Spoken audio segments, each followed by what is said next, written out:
Hello guys, तर स्वागत आहे तुमचं आपलं या यूट्यूब चॅनलवरती. मित्रांनो, चॅनलवर नवीन असाल तर चॅनलला सबस्क्राईब नक्की करा आणि अशाच नवनवीन अपडेट्स आपल्या चॅनलवरती पाहत राहा.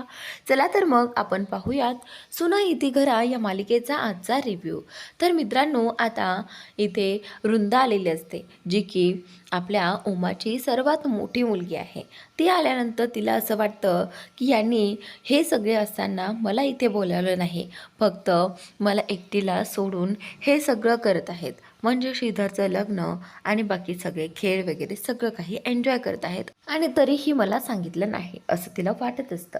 त्यावेळी ती चिडचिड करत असते आणि इकडे आता ही मावशी जी आहे ती म्हणते, अगं वृंदा, काय ग आल्यापासनं बडबड बडबड बडबड लावली आहे, ननंदबाई ननंदबाई ननंदबाई ननंदबाई असं म्हणत आता इथे मावशी तिला चिडवत असते आणि राघव आणि बाकीचेही डान्स करू लागतात. त्यावेळी आता उमा जी आहे ती राघवला थांबवते आणि राघवला बोलते की राघव, हे सगळं काय आहे. तर त्यावेळी आता इथे मावशी जी आहे ती बोलते की अगं बस कर ग, आणि आता तूच त्या दोघांना हा खेळ सांगणार आहेस बरं का. तर आता असं म्हटल्यानंतर वृंदाला असं वाटतं की अरे बा, म्हणजे मला सगळं काही हे दिलं आहे. म्हटल्यानंतर ठीक आहे, वृंदा बोलते की ठीक आहे. इकडे आता वृंदा श्रीधरकडे येते. श्रीधरकडे आल्यानंतर श्रीधरला बोलू लागते की काय रे, तुला माझी काहीच पडली नाही आहे का. मी आली आहे, कशी आली आहे, कशी आहे हे विचारायचं तुला काही पडलंच नाही आहे का. तर का तुझ्या बायकोच्या नादातच गुंग झाला तू. त्यावेळी आता श्री जो आहे तो बोलतो की नाही रे ताई, तसं काही नाही आहे. मला सांग, दाजी नाही आले. तर आता इथे वृंदा जी आहे ते बोलते की अरे श्री, तुला माझ्याबद्दल विचारायला सांगितलं होतं आणि तू त्यांच्याबद्दल विचारतोस मला. तर आता तिला आणखीनच राग येतो. त्यावेळी आता श्री बोलतं की हे बघ ताई, ते आले नाही म्हणून मी विचारलं. बरं मला सांग, तू कशी आहेस आणि कशी कशी आलीस. त्यावेळी आता वृंदा बोलते की ठीक आहे, आत्ता तुला सुचलं हे माझ्याबद्दल विचारायला. तर त्याचनंतर तेवढ्यातच इकडे हा रुद्राज जो आहे तो म्हणतो, म्हणजे आता ताईसाहेब आल्या भय असं म्हणताच आता इकडे वृंदा जी आहे ती बोलते की काय रे चिसुंद्र्या, लहानपणापासून तुला मी पाहते आणि हे बघ, सारखी बडबड केलीस ना तू, तुझं तोंड बंद करायला फक्त मीच आहे, माहिती आहे ना तुला. तर त्यावेळी आता रुद्रांश जो आहे तो बोलतो की ते सगळं राहू दे रे, पण इकडे काय उलटसुलट घडतं आहे ते आधी बघ. असं म्हणत आता इकडे वृंदा त्याला तिथून काढून देते आणि बोलते की आला मोठा सांगणारा शहाणा मला इकडे काय घडतंय म्हणे. तर आता इकडे वृंदाने त्या रुद्रांशला तिथून हकलावून दिलं आहे आणि त्यानंतर ती पुन्हा तिथेच येऊन उभी राहिलेली आहे, जिथे ती खेळ पाहण्यासाठी येऊन उभी राहिलेली असते. तर त्यानंतर आता इकडे मावशी जी आहे ती सांगू लागते की चला आता खेळायला सुरुवात करायची का. तर आता इथे श्रीधर आणि प्रियंका दोघेही जण हो म्हणतात. त्यावेळी आता प्रियंकाला आणि श्रीधरला मावशी सांगते, हे पहा पोरांनो, आता या घंगाळात ना एक अंगठी सोडलेली आहे आणि ती अंगठी तुम्हा दोघांमध्ये कोण आधी शोधते ते आपल्याला पाहायचं आहे आणि जे आधी शोधेल ना तो या संसारात वरचढ ठरणार आहे, समजलं तुम्हाला. असं म्हणताच आता श्री आणि प्रियंका दोघेही जण बोलतात की हो हो समजलं. तर त्यावेळी आता मावशी बोलते की चला मग करा सुरुवात असं म्हणतात. आता इकडे प्रियंका आणि श्रीने त्या घंगाळात हात घालून अंगठी शोधण्याला सुरुवात केलेली आहे आणि त्यानंतर आता इकडे बाकीचे सगळेजण त्याचा आनंद घेत असतात की आता नक्की कोणाला बरं सापडेल ही अंगठी. तर आता सगळेजण वाटत पाहत असतात. राघव बोलतो की श्री, हे बघ, काहीही झालं तरी अंगठी तुलाच सापडली पाहिजे हां. आणि त्याचवेळी बंटीही बोलतो की हो श्री, तुलाच सापडली पाहिजे ही अंगठी. तर त्यानंतर आता इकडे राघव आणि बंटी दोघेही जण असं दिसत आहेत की श्रीच्या बाजूने आहेत आणि इकडे वेदा वेदा बोलते की वहिनी शोध शोध वहिनी शोध असं म्हटल्यामुळे आता इकडे वेदा जी आहे ती वहिनीच्या बाजूने आहे असं दिसून येते. खूप शोधल्यानंतर आता इकडे श्रीधरने प्रियंकाचा हात पकडलेला आहे, पण तरीही त्या दोघांना अंगठी काही सापडत नसते. इकडे आता मावशी म्हणते, हे बघ श्री, चीटिंग करायची नाही आहे, तू तिचा हात पकडायचा नाही आहे, फक्त अंगठी शोधायची, समजलं तुम्हा दोघांना. त्यावेळी आता इथे मावशी जी आहे ती बोलते, हे पोरगं पण ना अंगठी शोधायला सांगितली आणि हात पकडतोय. त्यावेळी आता इथे श्रीधर राघवला म्हणतो की राघव, याच्यामध्ये अंगठी टाकली आहे ना. त्यावेळी आता प्रियंका बोलते की हो ना, आम्ही केव्हापासून शोधतो आहे पण आम्हाला अंगठी मिळतच नाही आहे. असं म्हटल्यानंतर आता इथे वेदाला विचारलं जातं, कारण वेदानेही हे सगळं आवरलं होतं. वेदा बोलते की मला ना लक्षात नाही आहे अंगठी टाकली आहे की नाही. त्यावेळी आता इथे आई उमा जी आहे ती पुढे येते आणि बोलू लागते की थांबा, असं म्हणत तिने तिच्या हातातली अंगठी काढली आहे आणि त्या घंगाळामध्ये ती फिरवून टाकत असते.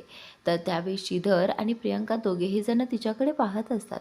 आता इथे उमा जी आहे ती बोलते की चला आता अंगठी टाकली आहे, आता शोधा, असं म्हणतात. इकडे आता पुन्हा अंगठी शोधण्यासाठी इथे प्रियंका आणि श्रीधर दोघेही जण लागलेले आहेत. तर त्यावेळी आता थोड्याच वेळानंतर शोधल्यानंतर इथे प्रियंकाला अंगठी मिळते आणि प्रियंका खुश होते. प्रियंका श्रीधरकडे खुणावते आणि बोलू लागते की अंगठी. त्यावेळी आता ही वहिनी जी आहे राघवची, तिला अंगठी मिळालेली असते. इकडे राघव जो आहे तो आणखीनही पाहत असतो की कुणाला मिळाली आहे कुणाला नाही. पण तेवढ्यातच आता प्रियंकाने ती अंगठी वरती काढली आहे आणि सांगितलं आहे सगळ्यांना की ही अंगठी मला मिळाली आहे. हे ऐकल्यानंतर आता ही वृंदा जी आहे ती बोलते की चला आता मिटलं. म्हणजे आता हा श्रीधर जो आहे तो आधीच एक शब्द बोलत नव्हता, आता अंगठी हिच्या हातात मिळाली आहे म्हटल्यानंतर आता तर काही खरंच नाही. म्हणजे आता ती त्याला एक शब्दाने देखील बोलू देणार नाही. त्यावेळी आता इथे ही प्रियंका जी आहे ती बोलते की अहो ताई तसं काही नाही आहे. तर त्यावेळी आता इथे तिच्या लक्षात येतं की तिने मला ताई नाही तर वंसा म्हणायला सांगितलं आहे. आता तिच्या लक्षात आल्यानंतर ती पुन्हा म्हणते की वंसा, अहो तसं काहीही होणार नाही. तर त्यानंतर आता इथे ही जी वृंदा आहे ना ती बोलते की हो हो दिसून येईलच की, ठीक आहे, असं म्हणत आता इकडे श्रीधर आणि प्रियंका दोघेही जण एकमेकांकडे पाहत असतात. तेवढ्यात आता श्रीधर बोलतो, हे पहा आता हा खेळ झाला आहे, याच्यानंतर पुढचा आणखी काही खेळ आहे का. त्यावेळी आता इथे मावशी जी आहे ती बोलते की हो आहे ना, आणखीन पुढचा खेळ आहे, पण उमा तुम्हाला समजावून सांगेल की पुढचा खेळ नक्की काय आहे ते. तर त्यावेळी आता इथे मावशीला उमा बोलते की उमा काय मुलांना तो खेळ सांग जो की या खेळानंतर खेळला जातो. त्यावेळी आता इथे उमा बोलते की काय मी नाही नाही तुम्ही सांग. तर आता इथे उमाने मावशीला तो खेळ स्वतः सांगायला सांगितला आहे. तर आता मावशी बोलते की हे पहा पोरांनो, आता खेळायचा आहे पुढचा खेळ, त्यासाठी आपल्याला जलेबी पाहिजे आहे, असं म्हणत आता इकडे मावशीने राघवला जलेबी आणण्यासाठी पाठवलेलं आहे. त्यानंतर मावशी सांगते आहे, हे पहा पोरांनो, आता एक असा खेळ आहे, आता तोंडामध्ये श्रीधर जलेबी ठेवेल आणि ती जलेबी ही प्रियंकाने तोंडाने तोडून खायची आहे, म्हणजे एकमेकांचा हातही न लावता. हे ऐकल्यानंतर प्रियंका जी आहे ती बोलते की नाही नाही हे करायला नको, म्हणजे खरं तर हे करायला तिला लाज वाटत असते सगळ्यांसमोर आणि म्हणूनच ती हा खेळ खेळायला नाही म्हणत असते. त्यावेळी आता इथे उमा बोलते की चला आता हा खेळ तर खेळावा लागेल, असं म्हणत आता इकडे मावशीने वृंदाला सांगितलं आहे की वृंदा आता जलेबी तोंडात देण्याचा मान तुझा आहे, चल पुढे ये आणि श्रीधरच्या तोंडात जलेबी दे. असं म्हणत आता वृंदा जी आहे ती मावशीच्या हातातून जलेबी घेते आणि इकडे श्रीधरच्या तोंडामध्ये ठेवते. आणि आता या प्रियंकालाही सांगितलं जातं की आता श्रीधरच्या तोंडातली ती जलेबी तोड. तर आता इकडे ही प्रियंका देखील ही जलेबी तोडण्याचे प्रयत्न करत असते. त्यावेळी प्रियंकाला ती तुटतच नसते, पण तरीही हिंमत न हारता प्रियंकाने ते करून दाखवलं. ज्यावेळी ती जलेबी तुटते ना त्यावेळी तिला आनंदही होतो आणि हसायलाही येतं. खरं तर ती लाजत असते. इकडे यावेळी वृंदा जी आहे ती खूप आश्चर्याने पाहत असते. खरं तर तिला आनंदही होत असतं आणि वाईटही वाटत असतं, पण कुठल्या गोष्टीचं वाईट वाटतंय हे अजूनही आपल्याला कळालेलं नाही आहे. तर मित्रांनो, आता इथे हा राघव जो आहे तो बोलतो की म्हणजे आता आणखी काही खेळ बाकी आहेत का. त्यावेळी आता इथे मावशी जी आहे ती बोलते की हो आता सगळ्यात महत्त्वाचा खेळ बाकी आहे, त्यासाठी आपल्याला इथे उमाची गरज लागणारच आहे. उमा तू कितीही नाही म्हणालीस तरीही या पुढच्या खेळामध्ये तू मला हवीच आहेस. त्यावेळी आता उमा बोलते की मावशी तो पण ना, हे बघ त्याची काही गरज नाही आहे. त्यामुळे आता मावशीला उमा म्हणत असते की नाही नाही नको हा खेळ नको, जर हे आले ना यांनी मला पाहिलं तर खूप राग अनावर होईल. तर त्यावेळी आता इथे उमा नाही म्हणत असते. तर तेवढ्यातच आता राघव उमाला मनवतो आणि उमा बोलते की ठीक आहे, तर आता मी सांगते तुम्हाला या पुढचा खेळ कोणता आहे. तर आता उमा सांगू लागते की या पुढचा खेळ आहे तो म्हणजे सुनमुख पाहणं. आईने आरशामध्ये सुनाचं तोंड पाहायचं असतं आणि एकीकडे लेकाचंही. त्यामुळे आता आई जी आहे ती बोलते की ठीक आहे, मी हा खेळ तुमच्याबरोबर खेळायला तयार आहे, असं म्हणत आई जी आहे ती त्यांच्या शेजारी बसलेली आहे. आणि आता इकडे श्रीधर आणि उमा आणि प्रियंका हे तिघेही जण तिथे बसलेले असतात, जिथे प्रियंका आणि श्रीधर जो आहे ते आतापर्यंत गेम खेळत होते. इकडे आता उमाच्या हातात खूप मोठा आरसा असतो. त्या आरशामध्ये तिला सुनमुख पाहायचं असतं आणि म्हणूनच तो आरसा आणलेला असतो. इकडे आता श्रीधर आणि प्रियंका दोघेही जण त्या आरशामध्ये डोकावू लागतात. आणि आता हा श्रीधर जो आहे तो अगदी आईच्या जवळ बसलेला असतो. ज्यावेळी आई त्या आरशामध्ये पाहत असते त्याचवेळी आता इथे अचानकच शिवनाथ जे आहे ते आलेले असतात.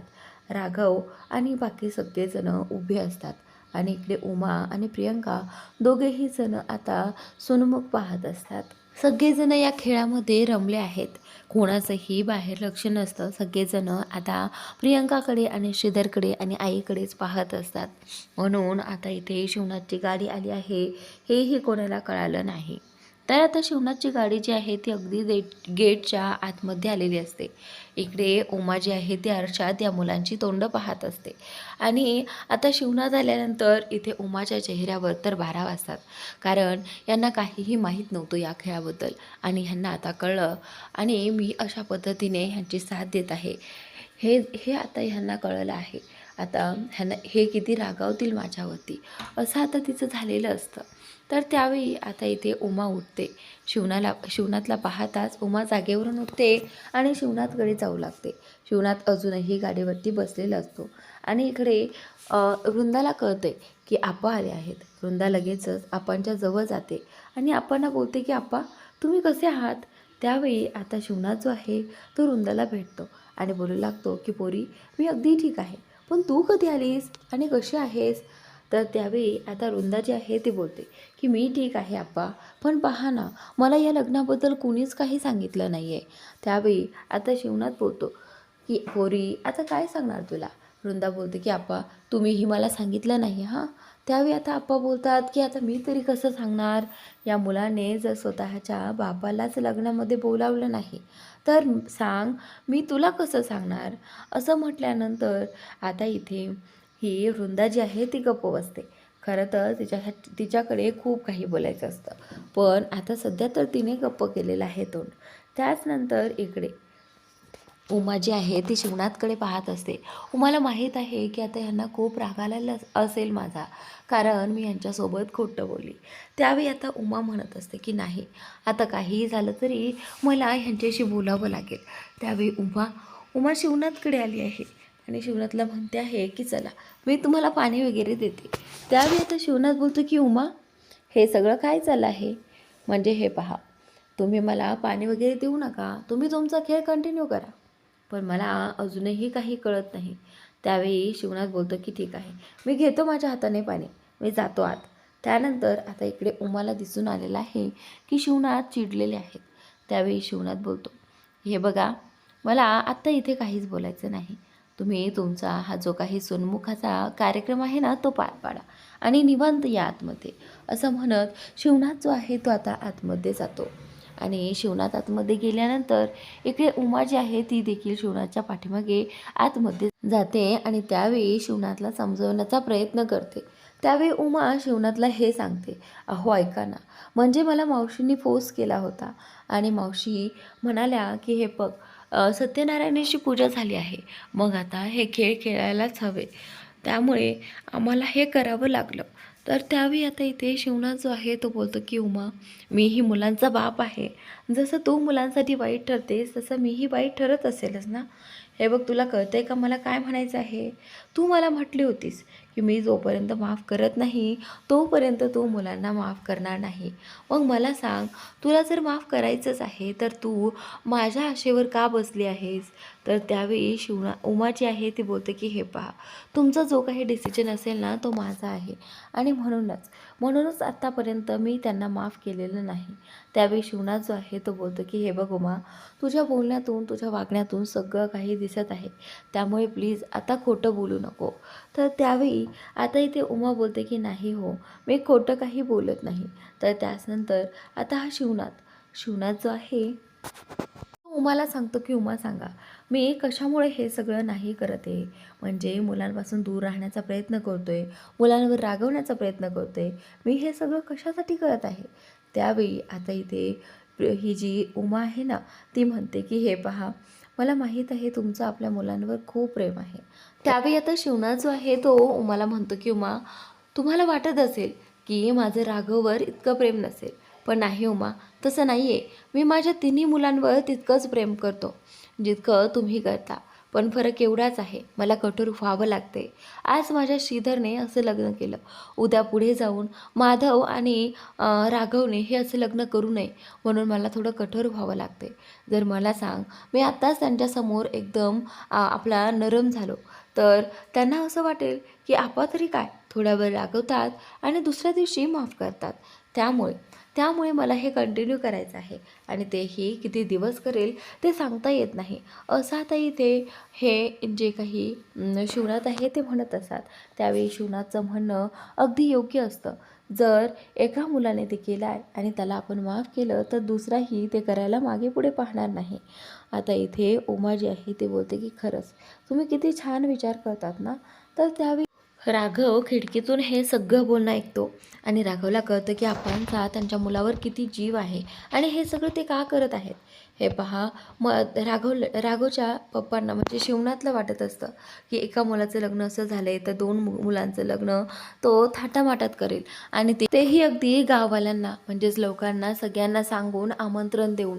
त्यावेळी हे सगळं बोलणं ऐकून ना राघवला खूप छान वाटत असतं खरं तर. आणि राघव ठरवतो की आता मी आपणचा शब्द मोडणार नाही, इथून पुढे आपणला त्रास होईल असं काही वागणार नाही आणि आपणच्या म्हणण्यानुसारच मी लग्न करणार, आपण ज्या मुलीशी सांगतील त्या मुलीशी. आता राघव आतमध्ये येतो. आतमध्ये आल्यानंतर तो आईला पाहतो आणि आईला म्हणतो की आई, हे बघ, तुला आत्ता तू जे काही ऐकलं आहेस ना आपणच्या तोंडून, ते सगळं काही तसंच होईल जसं की आपणना पाहिजे आहे. त्यावेळी आता आई बोलते की म्हणजे राघव तुला नक्की म्हणायचे तरी काय. राघव बोलतो की हे बघ आई, आपण ज्या मुलीशी मला लग्न करायला सांगतील ना त्याच मुलीशी मी लग्न करणार आणि अगदी आपण जसं म्हणतायत अगदी थाटामाटात करेल. त्यावेळी आता इथे उमाला हे ऐकून खूप छान वाटतं. उमाला कुठेतरी वाटतं की बरोबर आहे, राघवच एक असा आहे जो आपल्याला वाटन तसंच वागणार आहे. तर आता हे ऐकून ना उमाला खूप छान वाटलेलं असतं. उमा त्याच्याकडे पाहून एक गोड अशी स्माईल देते आणि राघवही तिच्याकडे पाहून हसत असतो. तर त्याचनंतर आता पुढील भागात तुम्हाला असं काही पाहायला मिळणार आहे.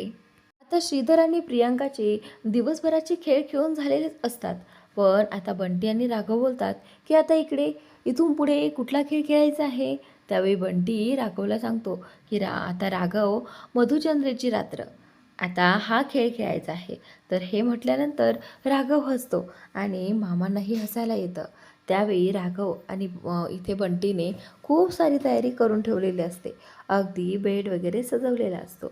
आणि आता हे सगळं पाहून ना श्रीधर आणि प्रियांकाला खूप छान वाटतं आणि आत्ता कुठे त्यांना वाटतं की हो, आपल्यामध्ये काहीतरी लग्न वगैरे झाले आहे असल्याचं फिलिंग्स त्यांना येत असतं. त्यावेळी आता इकडे श्रीधर आणि प्रियांका एका रूममध्ये असतात आणि त्यावेळी ते दोघेही जण टाईम स्पेंड करू लागतात आणि त्यांची रात्र एन्जॉय करू लागतात. तेवढ्यातच आता श्रीधर प्रियांकाच्या जवळ जाणार, तेवढ्यातच इकडे राघवने सिटी वाजवलेली आहे आणि सिटी नाही तर खरं तर तो वेगळाच आवाज असतो. इकडे श्रीधरला कळत नसतं की हा आवाज कशाचा आहे. ते स्वतःच्या रूममध्ये इकडे तिकडे पाहत असतात. जसजसं तो प्रियांकाच्या जवळ जातो, तिला हात लावतो, तसतसे इकडे राघव ते वाजवत असतो आणि इकडे बंटी त्या सगळ्याचा आनंद घेतो आणि बंटी आणि राघव दोघेही जण हसत असतात. तर मित्रांनो, आता प्रियांका आणि श्रीधरमध्ये मधुचंद्राची रात्र असते, तर ती आता एन्जॉय करत असतात. तर मित्रांनो, आजचा भाग इथेच संपतोय. पुढील भाग नक्की पहा आणि आपल्या या यूट्यूब चॅनलला अजूनही सबस्क्राईब केलं नसेल तर नक्की सबस्क्राईब करा. Thanks for watching.